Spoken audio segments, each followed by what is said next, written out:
He can't, Al Haymon can't pay him that no more. That been stopped. And they all scattering now. Shoot, shoot, whop, whop, they all come in. Hey, can you let me in? And you gotta remember, every time you still fight, if that contract is still live by the date it expired, you gotta get that man 25% of your money.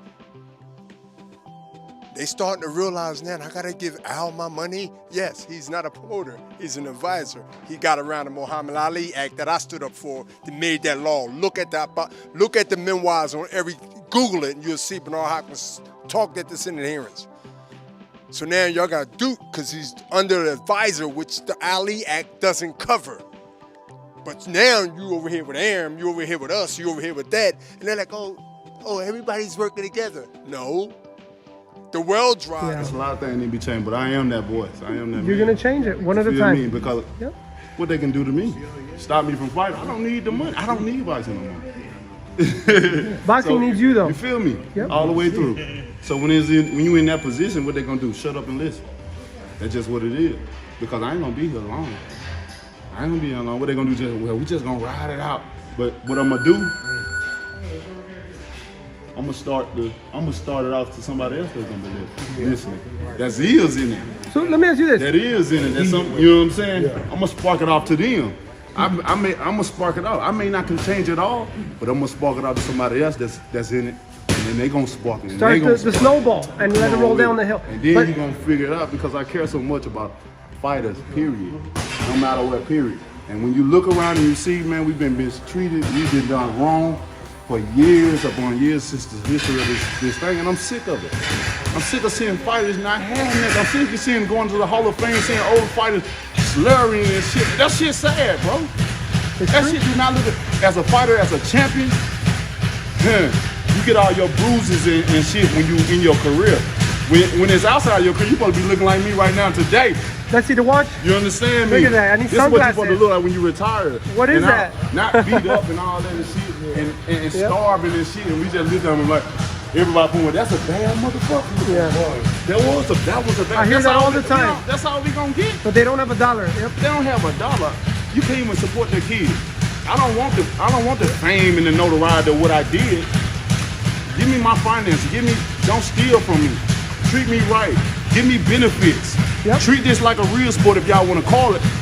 Because if you're going to call it that, give us the benefit. If not, then continue as a business and tell the truth about it. That's true. That's just where I am. Muhammad Ali Boxing Reform Act, commonly referred to as the Ali Act, is a federal law that was introduced in 1999 and enacted on May 26, 2000 by the 106th Congress to protect the rights and welfare of boxers, 8 state boxing commissions with the oversight of boxing, and increase sportsmanship and integrity within the boxing industry.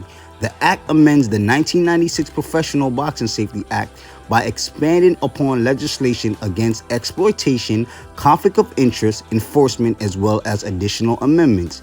The act was enacted in response to widespread abuse of boxers by means of exploitations, rigged rankings, and rigged matches. I know you guys probably wonder why I read all of that, right? Because Bernard Hopkins, right?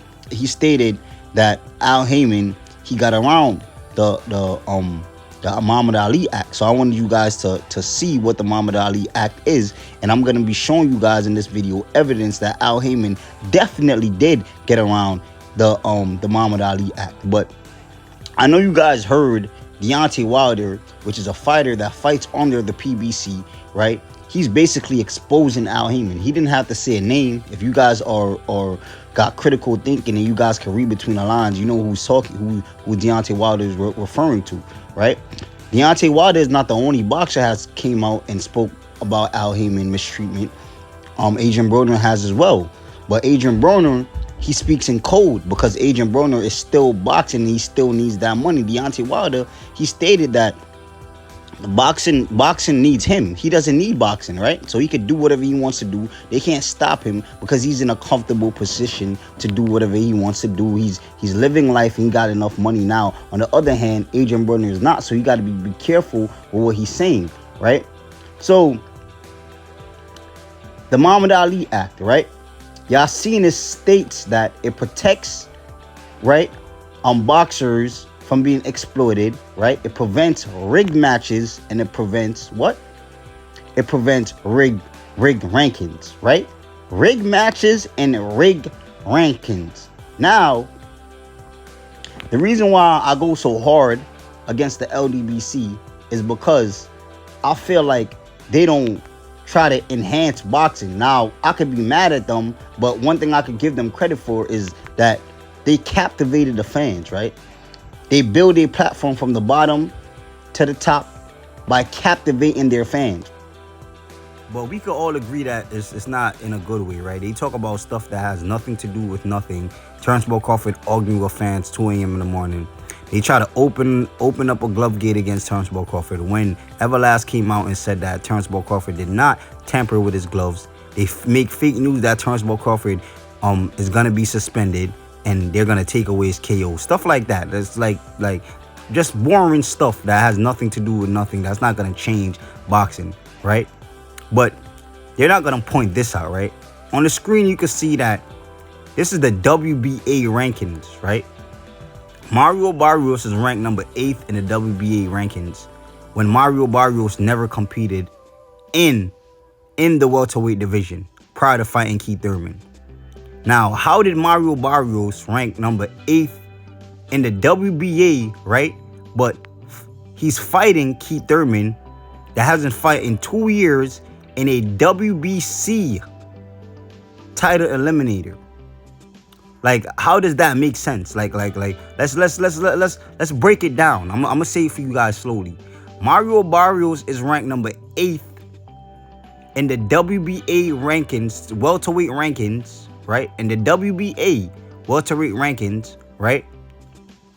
And he's fighting Keith Thurman that hasn't fought in 2 years in a title eliminator for the WBC strap. Look at WBC rankings. You see Earl Spence, right? You see David Avanichian 2, Virgil Ortiz 1, right? David Avanichian, that's what I say was a bum. You see Keith Thurman, you see Jaron Ennis, you see Conor Benn, you see Danny Garcia, and you see everybody else but Mario Barrios. So my question is, how the hell, and I'm just doing my research so y'all can see that boxing is just rigged. There's no trace and signs of Mario Barrios in the WBC welterweight rankings, right?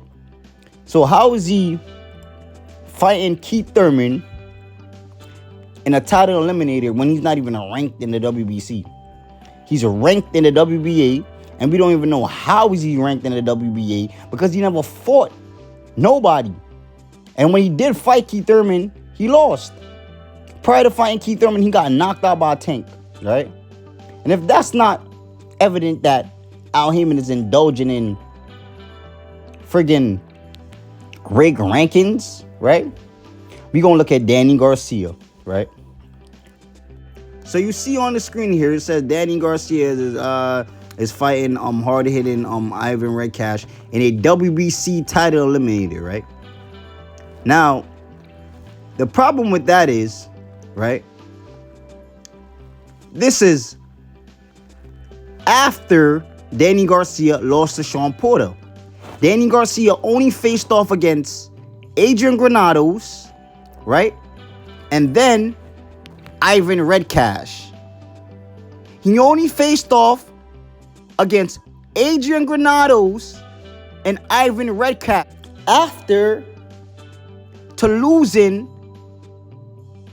the WBC vacant belt to Sean Porter. So y'all mean to tell me that after 2 fights, right, Danny Garcia is fighting in a title eliminator after he just lost to Sean Porter? Not only he's fighting in a title eliminator, but it's who's he's fighting. He's fighting Ivan Redcash, bro.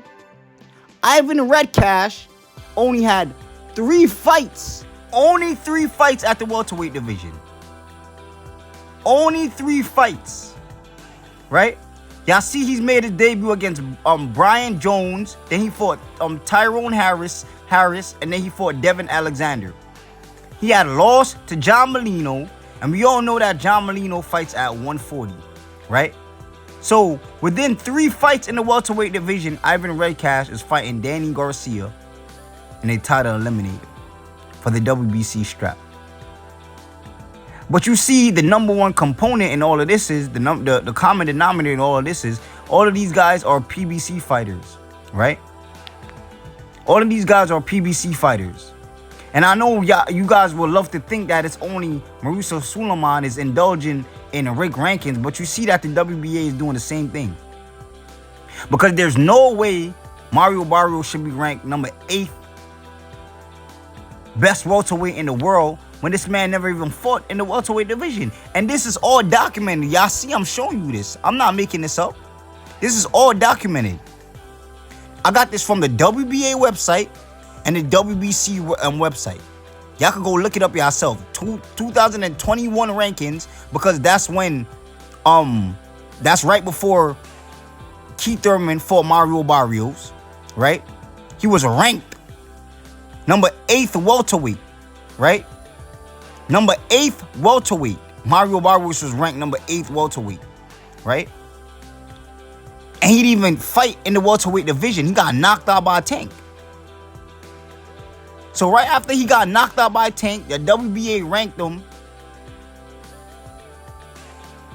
as the number 8 best welterweight in the world, which doesn't make any sense. And this is just an example to show y'all Mario Barrios, Ivan Redcash, Danny Garcia, Keith Thurman, these are all PBC fighters, bro. These are all PBC fighters. So Al Haymon definitely indulged in rigged rankings, right? So Bernard Hopkins, when he spoke about Al Haymon not being covered by the Muhammad Ali Act,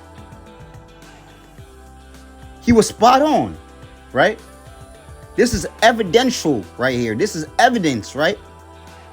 To show you guys that Al Haymon definitely indulged in rigged rankings, right? He pays the sanctioning bodies to rig rankings to put his fighters in position. And this is no speculation. You see it, what you guys own 2 eyes.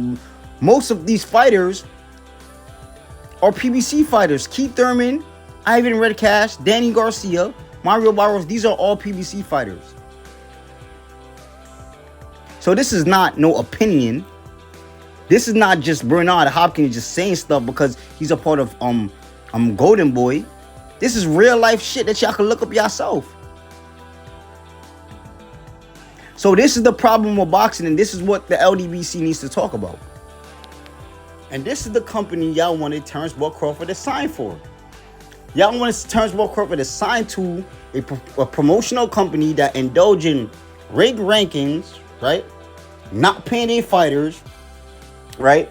Exploiting their fighters and extorting their fighters. Why would Terrence Bud Crawford ever sign, right, a contract that says he doesn't know what, he's not guaranteed any money, right? When Deontay Wilder could come out and said he don't even get paid on time. When Adrian Broner could come out and tell the whole world that the money is funny over there, right? Why would Terrence Bud Crawford sign that contract? It just doesn't make any sense. And I'm not trying to say that Bob Arum hasn't been caught doing no crazy shit, because he has. But if you look at Terrence Bud Crawford and him fighting is mandatory, he fights his mandatory. He fights his mandatory. And he has another mandatory coming up, right? With Virgil Ortiz. And we're gonna see what's next. You feel me? But this is what boxing, these major boxing channels need to address. The Muhammad Ali Act. How Haymon is just going around it and he's doing what he wants to do. But y'all see what I got for y'all. Make sure y'all hit that like button. Make sure y'all share this video if y'all enjoy this content. And I'm out.